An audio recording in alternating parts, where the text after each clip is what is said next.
And I think sometimes as teachers, we forget we are not the only one that kids should be getting feedback from. We kind of take on this daunting task of, I got to grade all these papers. I got to read and test all to write. And whoa.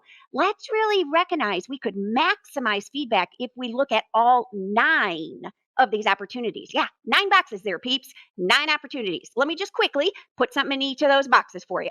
First, before we start the assignment, the writing, the task, the project, well, of course, the teacher is going to announce what the task is, but surely you're creating some kind of criteria or rubric. You're telling them what to put in it. Okay, so that's before they start. The teacher's already giving them information that will guide what they create. Not to mention the peers, the students themselves are involved in this, creating rubrics with kids so they're kid friendly. All right, now wait.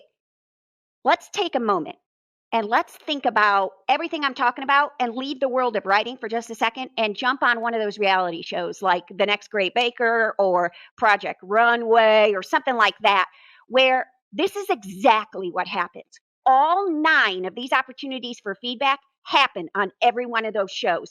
That is the epitome of what we should be doing in our classroom when assigning, giving feedback, and assessing our writers.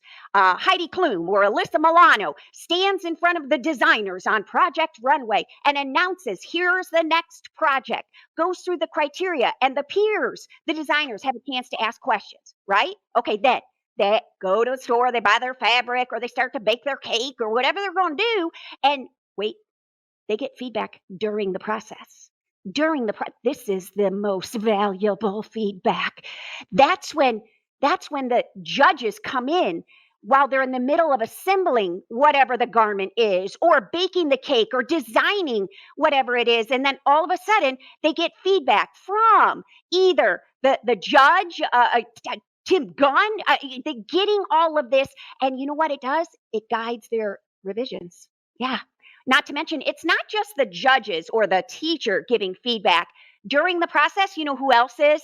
Their peers. How many times while designing this or decorating this cake does one say to the other, hey, do you like this better or this better? Should I do it like this or this? Should I fold it? Should I do this? And they're getting boom, boom. And you know what it does?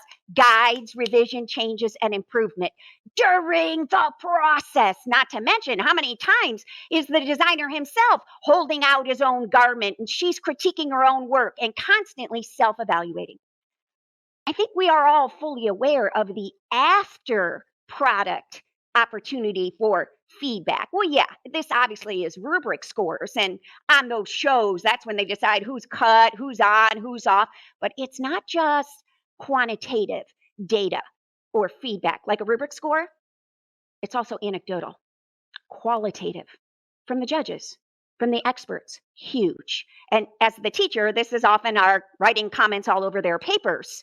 Yeah, but it's not just the teacher who after the product can give the feedback, not just the judge. Sometimes we even ask for peers. Well, what do you think she did? How would you evaluate or assess or judge this? Not to mention on those shows, there's always that exit interview, right? The self-evaluation. What do you think about being cut? What do you think about this idea? So all of those ideas, in terms of 9 opportunities for feedback, I question teachers, are we using them all?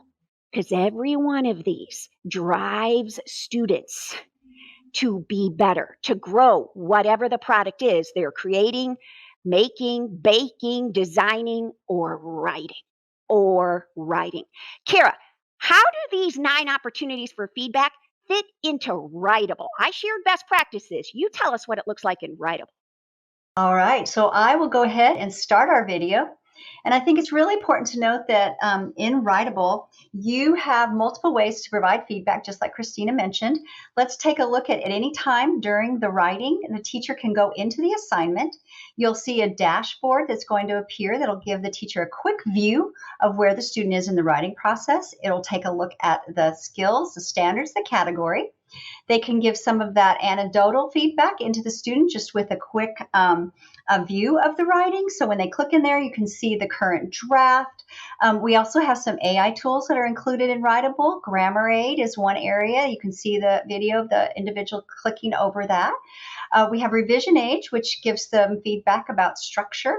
And we have originality checker, which gives them some details around similarity. The teacher can also go into the full review and provide feedback around the individual rubric items, which is a little bit more formal. The teacher also has the ability to look at the AI tools inside that full review, and then they can also click in between different writing activities because the revision process is ongoing and oftentimes in multiple papers and in multiple classes.